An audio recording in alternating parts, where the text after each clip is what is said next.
Hola, ¿cómo están? Soy Iván Carrillo. Bienvenidos al noticiero científico y cultural iberoamericano NSC, el espacio informativo de la Asociación de Televisiones Educativas y Culturales Iberoamericanas, ATEI. En esta ocasión les presentamos una emisión especial sobre cambio climático y calentamiento global. En la actualidad, 663 millones de personas viven sin suministro de agua potable en sus hogares. Una injusticia mayor, pues según los derechos del agua promulgados por la ONU el 28 de julio del 2010, el agua potable y el saneamiento son esenciales para la realización de todos los derechos humanos. Veamos qué nos dicen en Brasil al respecto. El agua no terminará. El químico Lavoisier hace más de 2 siglos ya tenía esa información. En la naturaleza nada se pierde, nada se crea, todo se transforma. El agua se convierte en vapor, nieve o hielo, y viceversa. Por lo tanto, lo que está en juego no es la falta de agua, sino la contaminación, el mal uso del líquido imprescindible para la vida en el planeta. Se supone que la vida en ella comenzó, y estamos seguros de que todos los seres vivos estamos compuestos en su mayoría por agua y dependemos de ella para la supervivencia. Cerca del 71% de la biosfera está cubierta por el precioso líquido, que embotellada cuesta más que combustible. Del total de ese volumen, 97.4% está en los océanos y el restante 2.6% en glaciares, ríos, lagos y lagunas. En el Jardín Botánico en Río de Janeiro, una exposición genera conciencia sobre la importancia de preservar el agua y los impactos causados al medio ambiente, en el marco del Día Mundial del Agua. Interage, absorbe mejor, más así. Se interactúa y absorbe más el conocimiento, despierta el interés en el niño por la parte científica, por la importancia de mantener ese recurso limpio. Así la gente logra tener futuros ambientalistas con más sentimientos de cuidado en el medio ambiente. En la exposición en el Jardín Botánico de Río de Janeiro, los visitantes, además de tener informaciones sobre la Declaración de los Derechos del Agua, creada el 22 de marzo de 1992 por la ONU, conocen las propiedades químicas y físicas del vital líquido, por medio de prácticas científicas llevadas a cabo por niños y adultos. Con información de la oficina en Río de Janeiro, Brasil, Noticias Xinhua. Según la Organización de las Naciones Unidas para la Alimentación y la Agricultura, la degradación del suelo se define como un cambio en la salud de la tierra. Cambio que ocasiona la disminución del ecosistema para producir bienes o prestar servicios. Este fenómeno amenaza con propiciar migraciones masivas en las próximas décadas. Vamos a Medellín, Colombia. Menos lugares para cultivar alimentos, agua de peor calidad y migraciones masivas. Esas son algunas de las consecuencias de la degradación de los suelos en el planeta, que afecta al bienestar de casi la mitad de los humanos. Los datos pertenecen al primer reporte global sobre la situación de los suelos, que fue publicado el lunes en la ciudad colombiana de Medellín por un organismo independiente. La degradación del suelo es una de las causas, sumada al cambio climático, que causarán que 700 millones de personas tengan que mudarse en los próximos 30 o 40 años. Según el científico Robert Scholes, la situación está empujando al planeta hacia una sexta extinción masiva de especies, la primera causada por el hombre y también desde la desaparición de los dinosaurios hace 65 millones de años. El documento fue realizado por más de 100 expertos voluntarios de 45 países, a pedido de la Convención de la ONU para la lucha contra la desertificación. La investigación duró 3 años y tiene su base en centenares de publicaciones científicas. La defaunación es un término acuñado por el científico mexicano Rodolfo Dirso para referirse al proceso de desaparición masiva de especies animales que estamos atestiguando estadísticamente. Detenerlo o revertirlo es una labor que debe realizar el ser humano desde distintos frentes, uno de ellos con la crianza, cuidado de los especímenes y su reintroducción al medio, como el siguiente caso en Cuba. Cuba simula un gigantesco cocodrilo dormido sobre las aguas del Caribe, pero esa imagen simbólica está amenazada en la realidad por el peligro que se cierne sobre el cocodrilo rombífer, un animal endémico de la isla que los científicos tratan de salvar de la extinción.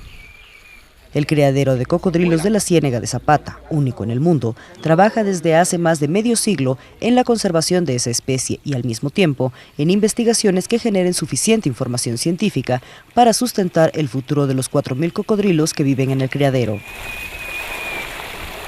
Este centro, el objetivo fundamental de él es conservar esta especie que es endémica y generar la mayor cantidad de información que contribuya a la conservación de la especie. Es decir, le hacemos investigaciones las cuales contribuyan a generar información que nos permitan replicar en las poblaciones de vida libre para su posterior conservación.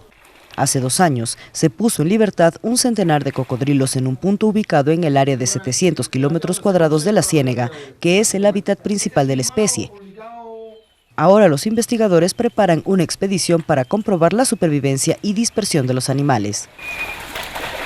Y lo que hacemos ahí es ver, hacer estimados, ver en las condiciones, ¿no?, de todo el área, el hábitat, su alimentación, la condición corporal de los animales, índices corporal, trabajo de morfometría geométrica, morfometría clásica. En eso básicamente está el estudio que ahora mismo estamos haciendo en Vida Libre. Aunque es subvencionado por el gobierno cubano, el centro obtiene ciertos ingresos de las visitas turísticas, además de la venta de los productos de un pequeño taller de taxidermia que trabaja con los animales enfermos o heridos a partir de un permiso internacional otorgado a la isla para la comercialización controlada de la piel de cocodrilos. Con información de la oficina en La Habana, Cuba, Noticias Xinhua. Pocas flores despiertan tanta fascinación como las orquídeas. Esta familia de las plantas monocotiledóneas se caracteriza por la complejidad y belleza de sus flores. En el mundo existen más de 25.000 especies. Vamos a conocer este santuario en Perú. Perú es un paraíso de orquídeas, creciendo en forma silvestre que están en peligro de extinción por el comercio ilegal y la deforestación. Entre la diversidad destaca una de color rojo, Madredevalia veitchiana, bautizada con el nombre quechua huacanqui, o llorarás en español, con forma de colibrí llamado comúnmente picaflor. Recorriendo la reserva creada por Incaterra Association en la surandina región peruana de Cusco, el visitante puede toparse con cerca de 400 especies nativas de flora y fauna silvestres, puestas en salvaguarda ante el peligro de la extinción.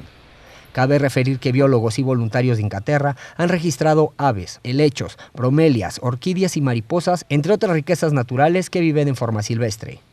En el santuario histórico de Machu Picchu existen más de 423 especies ya identificadas y nosotros aquí en el Incaterra, Machu Picchu Pueblo Hotel, que es un proyecto de la ONG Incaterra Asociación, contamos con 372 especies de orquídeas nativas, ya siendo uno de los orquidearos en su hábitat natural el más grande del mundo. La bióloga explica que una de las particularidades de estas orquídeas es que son únicas en su género, ya sea por su morfología y hasta caprichosas por la naturaleza, señalando que hay flores que se asemejan a los humanos, animales, insectos y libélulas, entre otras formas, y que son polinizadas por avispas, abejas, aves y mariposas. Perú cuenta con el 10% de las 30.000 especies que existen en el mundo. Se cuenta como una leyenda, ¿no?, que había una princesa que se había enamorado de un guerrero. El guerrero inca va a batallas, a pelear, entonces la princesa muy triste decide escapar de su casa. Esta, al ir corriendo, al escaparse empieza a llorar y llora sangre, dicen. Es por eso que explicamos el color rojo de la orquídea, que se asemeja a la sangre. El guía agrega que la leyenda se transmite oralmente desde la época del Imperio Incaico, la cual se ha convertido en el emblema del santuario Machu Picchu. Si bien el mayor icono turístico de Perú es la ciudadela incaica de piedra, considerada Patrimonio Cultural de la Humanidad por la UNESCO y reconocida como una de las 7 maravillas del mundo moderno, el visitante también puede disfrutar de la riqueza natural del país sudamericano, que cuenta con una gran diversidad de ecosistemas. Con información de la oficina en Lima, Perú, Noticias Xinhua. La iluminación eléctrica de calles y avenidas que surgió en las ciudades europeas como París a mediados del siglo XIX se entendió entonces como la materialización del progreso. No deja de ser irónico que apenas 2 siglos después sea apagando las luminarias públicas la forma en que se pide conciencia sobre el impacto que las actividades humanas tienen en el medio ambiente. Veamos. Las grandes ciudades de América concluyeron la noche del sábado una nueva edición de La Hora del Planeta, iniciativa anual que busca concientizar a la población mundial sobre el uso de la energía y los recursos naturales. En Nueva York, el Empire State emitió un ligero destello para marcar las 20:30 horas locales, momento en que cada ciudad apagó sus principales luces durante 60 minutos. Al sur del continente, el Obelisco de Buenos Aires también apagó su iluminación nocturna. Otras urbes latinoamericanas se sumaron al llamado, como Cali o Ciudad de México. La movilización se focaliza este año en los efectos del cambio climático sobre la biodiversidad y las especies animales o vegetales. La iniciativa, que arrancó en Sydney en 2007, sumó este año a 187 países y ha tenido logros como la prohibición del uso de plástico en las Islas Galápagos o la plantación de 17 millones de árboles en Kazajistán. Gracias a sus propiedades nutritivas, el consumo de aguacate tiende a crecer exponencialmente, sobre todo en los países desarrollados. No obstante, la producción del ahora llamado oro verde tiene consecuencias en el medio ambiente. Veamos la siguiente historia en Chile. Karina Torres vive en Calle Larga, un pueblo de la provincia de Petorca en el centro de Chile. Hace más de 7 años que no tiene agua corriente. Enfrente, sin embargo, crecen en un oasis miles de hectáreas de aguacate. Hace 15 años más o menos empezamos a tener el problema del agua. Y fue debido a las agrícolas. Nosotros empezaron a hacer ellos pozos más profundos, nunca se les puso un paralé y a nosotros nuestras napas se fueron bajando cada vez más hasta que tuvimos que empezar a ser ayudados por camiones de aljibe. No siempre fue así. En este sitio hubo un río donde la gente se bañaba y pescaba pejerreyes o camarones. Este río se secó básicamente porque esta provincia, la provincia de Petorca, en particular las comunas de La Ligua, Cabildo y Petorca, se transformaron en las comunas más importantes del país en producción de paltas de exportación, pero esa producción de paltas de exportación se ha hecho a expensas de la violación del derecho humano al agua. Según este activista, cada hectárea de palto necesita unos 100.000 litros diarios de agua, equivalente al consumo de 1.000 personas. Chile es uno de los principales exportadores mundiales de este fruto. El año pasado exportó casi 160.000 toneladas, 32.000 más que en 2016. Una de las empresas productoras de palta, Cabilfruit, dijo a la France Press que las acusaciones son totalmente falsas. Pero mientras las agrícolas construyen estanques gigantes para garantizar el riego, en muchas comunas de la provincia el agua llega por camiones. Hay mucha indignación y también dolor, sufrimiento, producto de ver que se habilitan obras grandes de acumulación, de acaparamiento del agua, mientras la gente más humilde, la comunidad rural, está bebiendo agua de camión aljibe. La falta de agua ha destruido la agricultura familiar y la ganadería, generando un éxodo de trabajadores. Quienes se quedan no desperdician ni una sola gota. Juntamos el agua de lavado, de la ducha, del lavaplato. Y aquí, como usted puede ver, la espuma. Esta misma agua nosotros la reutilizamos para regar estos arbolitos y así darle vida un poco al campo, porque no lo podemos quedar seca por siempre. Tenemos la esperanza que un día volverá. La escasez y la creciente necesidad de las agrícolas han convertido también el sistema del agua potable rural en un objeto de deseo. Los pobladores denuncian pozos no permitidos cerca de los comunitarios e instalaciones ilegales para robar el agua. Dice el refrán que no se debe hacer leña del árbol caído, pero eso no es válido para la siguiente historia en Cuba, donde no solo hicieron la leña, sino que han sabido obtener beneficios a partir de reencontrarse con una vieja tradición. Vamos al Caribe.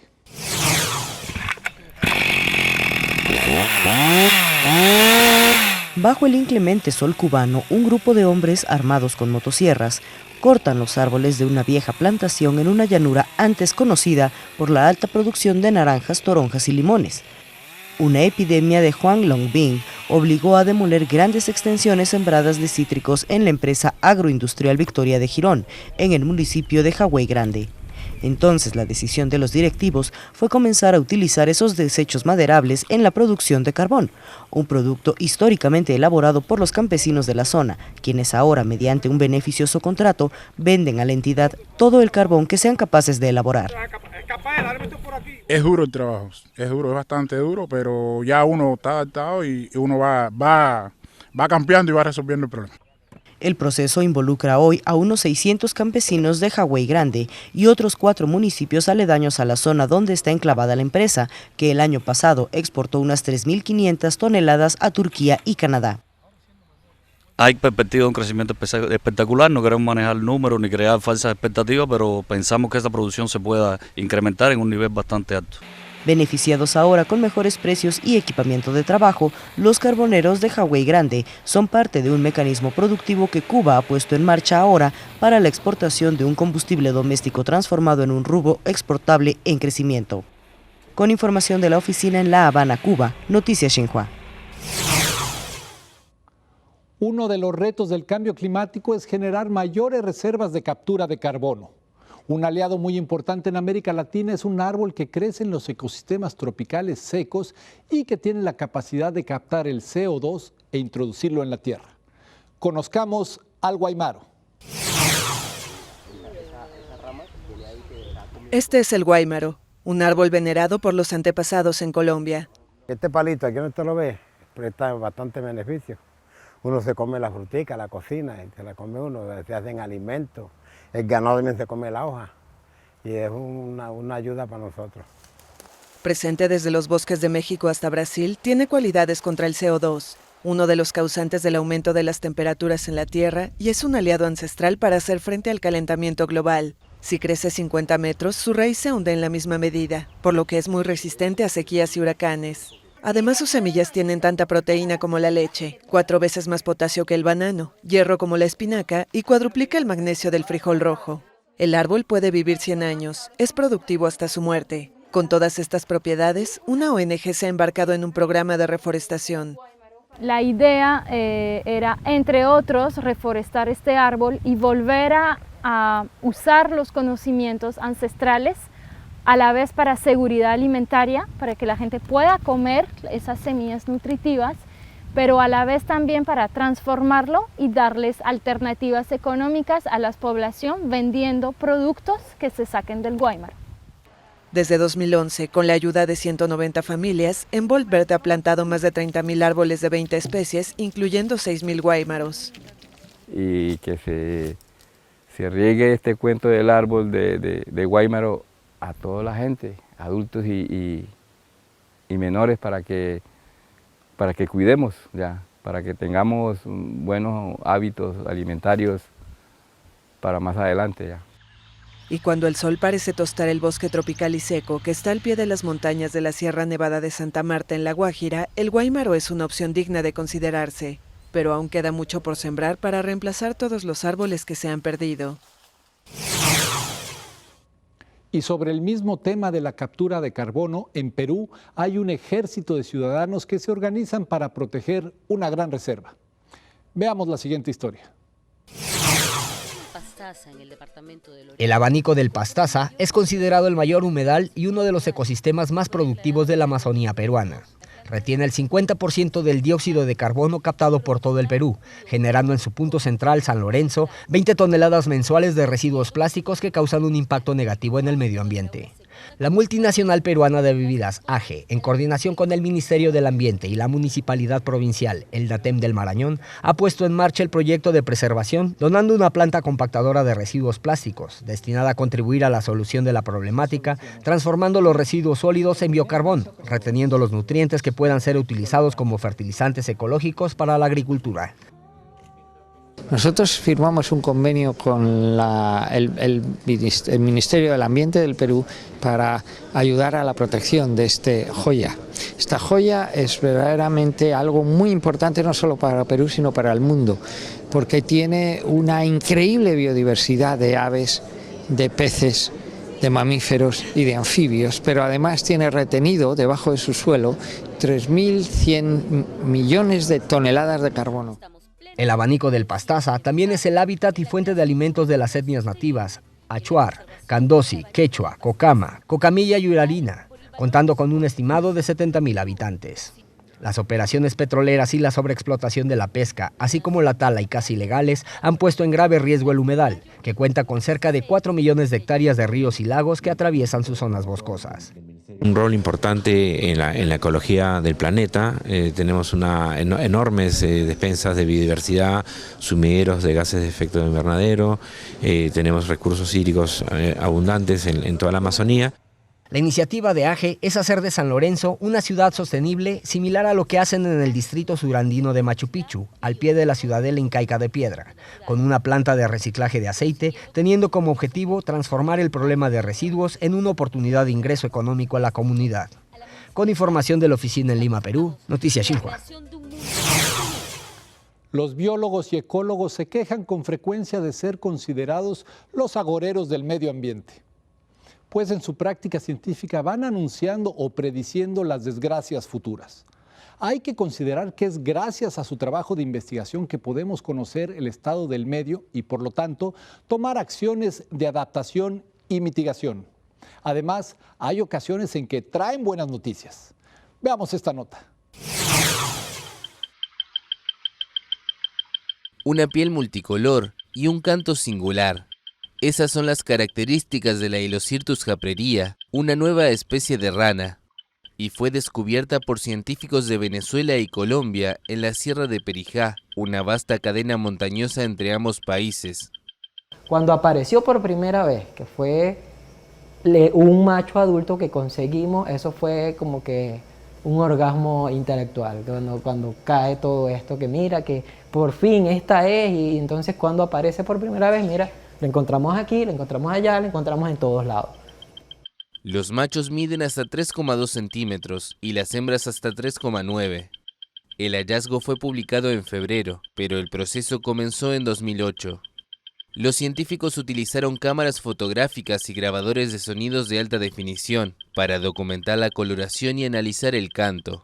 Al principio nosotros, sentados en plena jornada, ya descansando un poco, decíamos que esa era la rana piuc, porque la manera del canto es un piuc prolongado. Piu, piu, piu, piu, piu, piu, piu, piu, piu, piu, piu, piu, piu, piu, piu, piu, piu.